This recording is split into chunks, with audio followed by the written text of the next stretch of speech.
Bedanya tulus sama nafsu apa, Bang?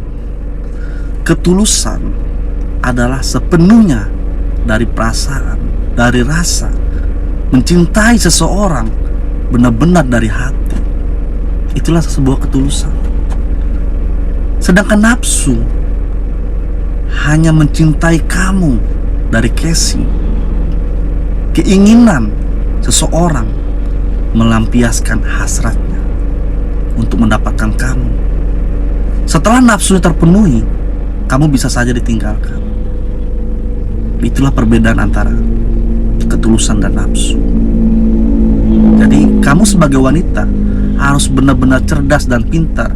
Mana laki-laki yang benar-benar terus mencintai kamu, dan mana laki-laki yang hanya mengedepankan nafsu, biar kamu gak rugi ke depannya. Oke? Cara mengalahkan nafsu. Di Quran itu kalimatnya cuma naha. Naha itu bukan mengalahkan. Naha, apa arti naha? Melarang. Jadi naha itu kita mampu melarang jiwa. Ini yang disebut mengontrol. Gimana caranya? An-nafs itu tidak bisa dizikirkan, dia cuma bisa dikontrol. Jika berkaitan dengan hawa nafsu, itu urusannya dengan makan. Maka jaga makannya, jangan yang haram dan jangan banyak. Jangan banyak ya. Jika berkaitan dengan syahwat yang besar, maka kurangi makan-makan yang membuat libido kita tinggi. Yang paling ringkas ya puasa. Puasa itu paling bagus. Assalamualaikum warahmatullahi wabarakatuh. Saya mau nanya lagi nih Pak Yai. Kali ini tentang perbedaan antara suara hati, nafsu, dan akal kita. Saya sangat sering mendengar kalimat ikuti kata hatimu atau ikuti suara hatimu, terutama di saat kita sedang berada dalam pengambilan keputusan yang agak rumit. Nah, suara hati itu yang mana? Karena saya sendiri kadang meragukan, jangan-jangan yang saya anggap suara hati ini adalah akal-akalan saya saja.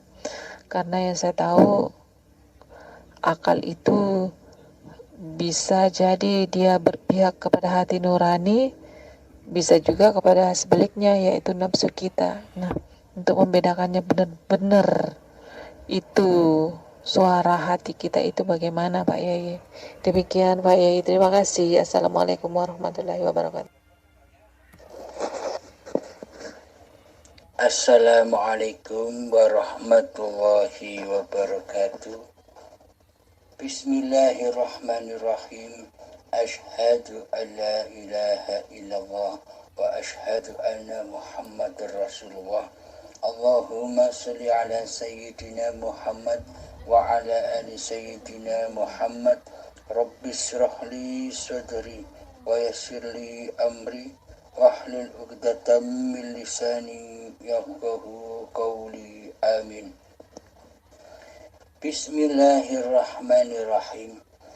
Pertanyaannya Bu Yuli, bagaimanakah cara membedakan itu di dalamnya bisikan hati atau bisikan Allah, bisikan hawa nafsu apa bisikan dari latifah robbaniyah? Maka seluruh pancernya, seluruh roji'unya adalah kepada hati itu sendiri. Selama di dalam hati ini yang nyata, yang wujud, yang hidup diri manusianya, maka semua apa yang dibisikkan di dalam hati itu adalah bisikan dari iblis dan setan. Meskipun kelihatannya dibungkus oleh ibadah, dibungkus oleh kebaikan, dibungkus oleh amal ibadah dan sebagainya, Jadi muaranya ada di dalam hati. Bila di hati ini masih kewujudan diri manusianya, masih hidup diri manusianya, semuanya adalah bisikan fahsya wal mungkar, bisikan kejahiliaan. Meskipun manusia lain di luar diri kita menganggap kita ini orang baik, kita ini orang ahli ibadah, akan tetapi Allah tidak menyaksikan laku-laku badaniyahmu. Akan tetapi Allah hanya memandang hati-hatimu. Di dalam hati itu yang suci, yang maha besar, itu Allah ataukah masih diri manusiamu? Diri manusia kita yang mentuhani hati selama ini. Jika masih hati yang berkuasa atas hidup dan badan ini, semuanya masuk di dalam kedustaan, penipuan. Karena di dalam hati kita masih mensekutukan Allah dengan diri manusia kita, masih mensekutukan wujudullah dengan wujud manusia kita, masih mensekutukan hidupnya Allah dengan hidup manusia kita, masih mendustai, mensekutukan kekuasaan Allah dengan kuasa diri manusianya. Inilah hati yang batil, selalu di dalam kebatilan. Karena perjalanan hidupnya bukan Allah yang dituju, akan tetapi yang dituju hanyalah kehidupan dunia. Sedang kehidupan akhiratnya tidak disadarinya, tidak dicarinya, tidak digalinya, tidak diutamakan di dalam hatinya. Man kana fi hadhil a'ma wa adhallu man kana fi hadhil a'ma, maka artinya begini, saya lupa ayatnya. Barang siapa di dunia ini buta mata hatinya, maka di akhirat pun buta mata hatinya, bahkan semakin buta. Dan tersesat jiwanya kepada Allah. Maka dari itu bagi manusia yang hatinya buta akan Tuhannya, syakaratul mautnya akan merasakan azab yang sangat amat pedih. Karena di situ hambanya tidak rela, hambanya tidak ridho, dikembalikan, disuruh pulang ke alam aslinya, ke alam kegoibannya, ke alam ketiadaannya, ke alam kematiannya. Manusia tidak terima waktu itu dipanggil dengan paksa. Karena kenapa? Kok tidak rela dan selama di dunia mata hatinya buta akan Allah, mata hatinya hanya menyaksikan dunia. Maka dari itulah apa yang dibisikkan di hatinya selama ini dari bisikan hawa nafsunya sendiri. Akan tetapi bila manusia itu sudah menyadari, sudah memahami siapa hakikat diri sejatinya itu, yang tak wujud, yang tak ada, yang tak hidup, maka apapun yang berlaku atas diri badan ini, selama apa yang berlaku di kesemua keadaan-keadaan yang dilaluinya, maka pasti sudah rojiun kepada Tuhannya, yakni hati nyata Allahnya, hati sudah wujud nyata iki uripe Allah, ini hidupnya Allah, karena hambanya sudah tiada lagi berkuasa di hati.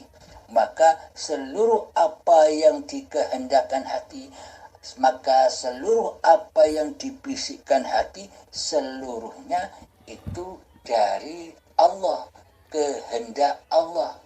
Jadi lakukan apa saja sesuai kehendak Allah.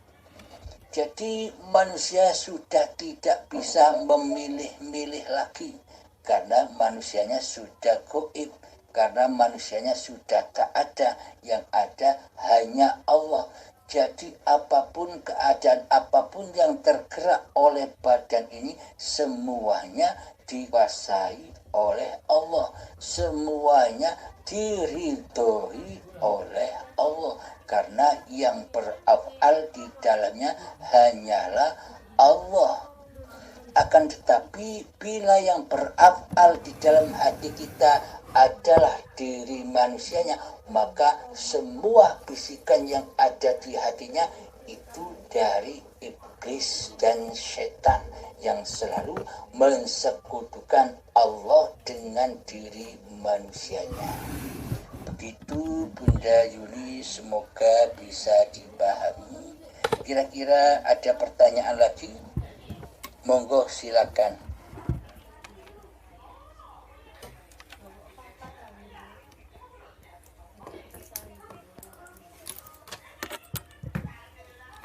Assalamualaikum warahmatullahi wabarakatuh, Bang.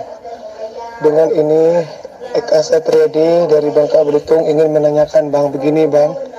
Bagaimana makna atau hakikatnya yang dimaksud tiada napas tanpa tauhid di dalam kehidupan kita sehari-hari?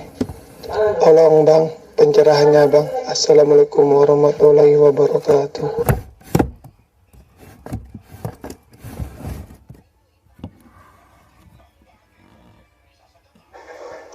Waalaikumsalam warahmatullahi wabarakatuh. Alhamdulillahirabbil alamin. Pertanyaannya, tiada nafas tanpa tauhid.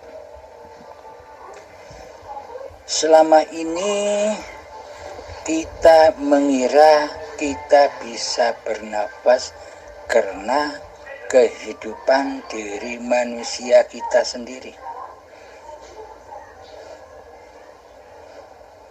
Selama ini kita merasa hidup ini hidupnya manusia. Maka dari itu kita belum mengenal siapakah hidup ini. Memang sejatinya nafas itu ada karena tauhid, ada karena ma'rifat, karena Allah, karena hidup. Tanpa kehidupan maka nafas tidak ada. Dengan adanya kehidupanlah maka nafas itu ada. Akan tetapi selama ini nafas itu kembali kepada ketauhidan Tuhannya ataukah ketauhidan diri manusianya.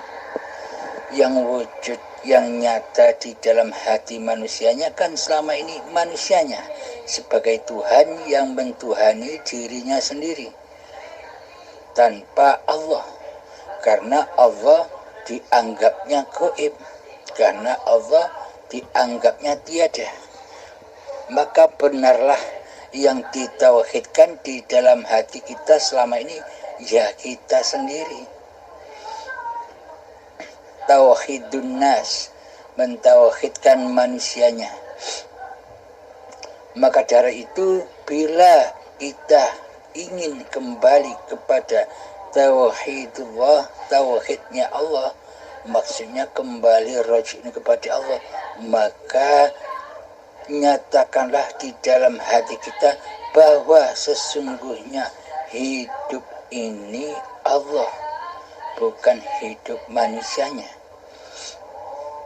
Karena bila hidup ini hidup manusianya, maka manusia takkan pernah mati, karena hidup terus seperti hayatullah. Maka dari itu Allah itu zat yang hidup.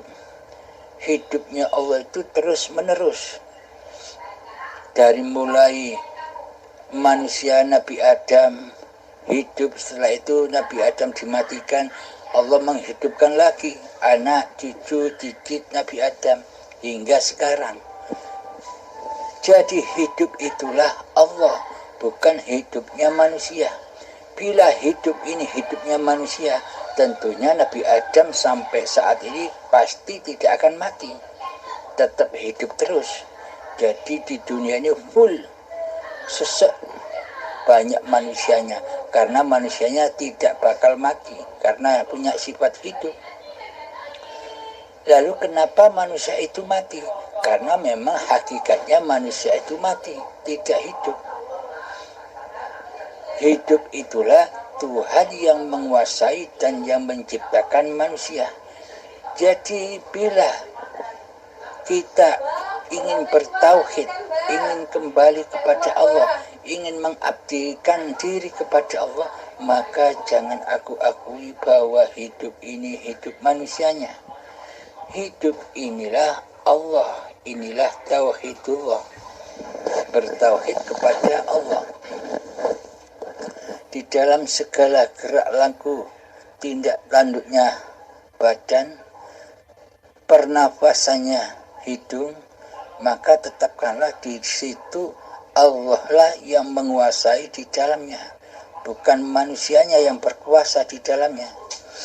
Seolah-olah selama ini kitalah sebagai penguasanya.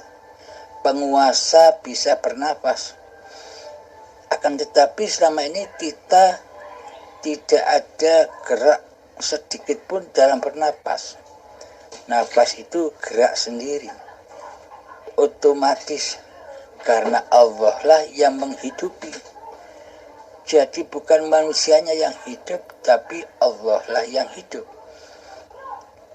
Segala tindak lakunya badan, kita wajib menyaksikan hidup yang menggerakkan badan. Ketika sholat, kita menyaksikan hiduplah yang mensolatkan badan. Inilah yang dimaksud niatan lillahi ta'ala, hanya milik Allah, bukan linnas, milik manusianya. Akan tetapi selama ini praktek hati kita pasti kembali ke tauhidun nas, mentauhidkan diri manusianya sendiri, mentuhankan diri manusianya sendiri yang merasa mampu dan berkuasa atas segala tindak lakunya badan selama ini. Inilah yang dinamakan kufurnya hati, ingkarnya hati akan Allah, mensekutukan Allah dengan diri manusianya. Inilah yang dimaksud tauhidun nas, mentauhidkan diri kita sendiri sebagai Tuhannya. Karena di dalam hati kita Allah selama ini gaib keberadaannya, tidak wujud, tidak nyata. Yang nyata adalah wujud Tuhan manusia itu sendiri, yakni mentuhankan dirinya sendiri, mentuhankan hawa nafsunya sendiri sebagai Tuhan penguasa diri badannya.